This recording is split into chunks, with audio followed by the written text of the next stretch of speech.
Morning બાળકો. Good morning sir. વાહ ભાઈ વાહ, આજે તો જાગૃત અવસ્થામાં છે, એકદમ ખુશ. ચાલો ચોથો દાખલો.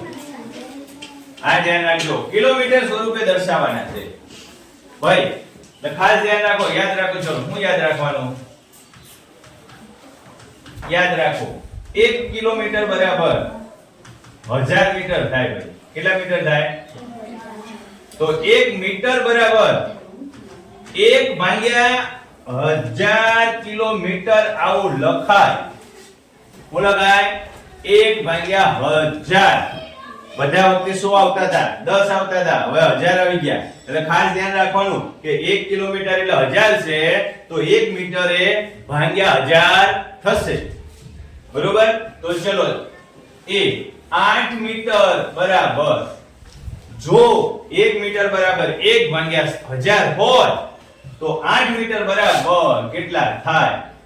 તો 8 ગુણ્યા 1 ભાગ્યા 1000. બરોબર? તો જવાબ શું આવશે? 0.008 કિલોમીટર.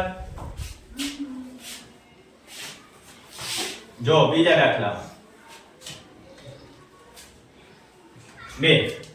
બે નંબર એટલે કે બી માં 88 મીટર. શું કીધું તમને મેં કે ભાઈ 1 મીટર બરાબર 1 ના છેદમાં 1000 હોય તો 88 બરાબર કેટલા થાય? તો કે 88 ગુણ્યા 1 ભાગ્યા 1000. તો 3 પોઈન્ટ પછી 3 આંકડા લખી નાખો.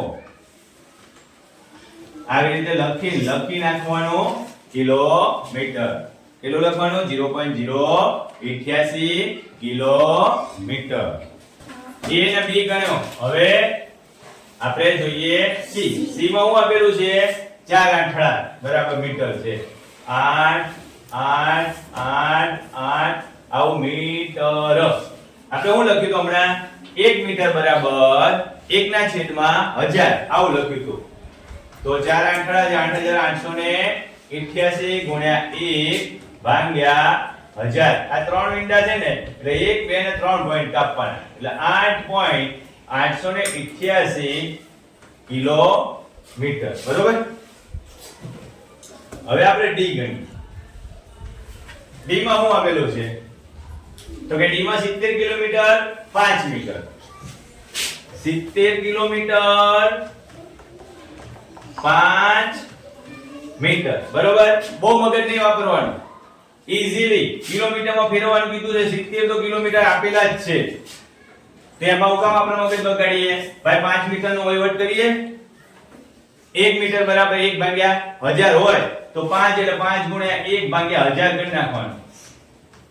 કેટલા થાય? તો 70 એમને એમ લખી નાખો, અને 5 એટલે 0.005. કેટલા થાય? 70 વત્તા 0 એટલે 70. 70 વત્તા 0 એટલે 70.005 કિલોમીટર. બરોબર? લખી નાખો. હાલો.